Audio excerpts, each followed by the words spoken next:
Panginoon nga po na naligtas po and sama din po yung dalawa po.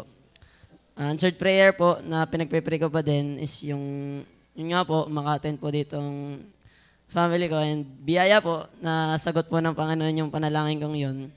And doon ko sa part na yun na-realize na, ay, nabubuhay pala ako sa answered prayer na buhay. Kumbaga, pe-pray ako na may biyaya dumadating.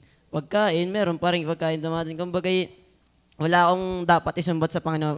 Panginoon, ba't di mo rin binigay sa akin? Kumbaga, ang iniisip ko lang is, Panginoon, ang dami na pong naibigay sa akin. Kumbaga, hindi na po, pero likas pa rin po sa akin na kumbaga, minsan ay nagagawang genie ang Panginoon. Kumbaga, na ano din po ni Kuya Alan po sa Bible School po na kumbaga, hindi dapat ginagawang genie ang Panginoon na kumbaga parang nag-wish ka lang.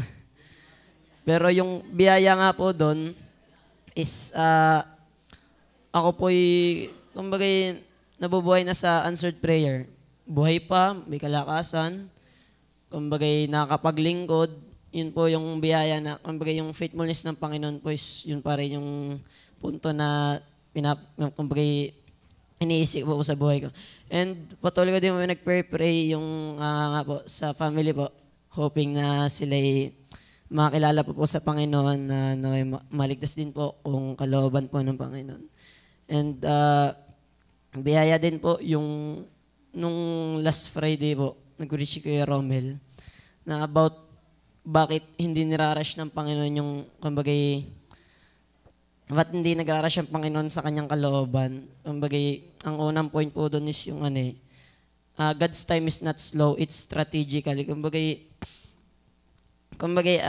parang iniintay niya po muna na maging karapat-dapat ka bago ipagkaloob sa iyo yung bagay na ipagkakaloob niya sa iyo. Kumbaga, yun nga po, in other text, yung Isaiah 60 verse 22, when the time is right, the Lord will make it happen. Yun po yung biyaya sa akin.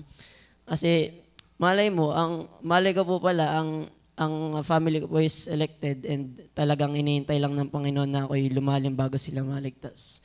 Kumbaga yung patuloy ko pong pinagpe-pray na nga po sagot din po kung sa kalooban po ng Panginoon. And yun lang po.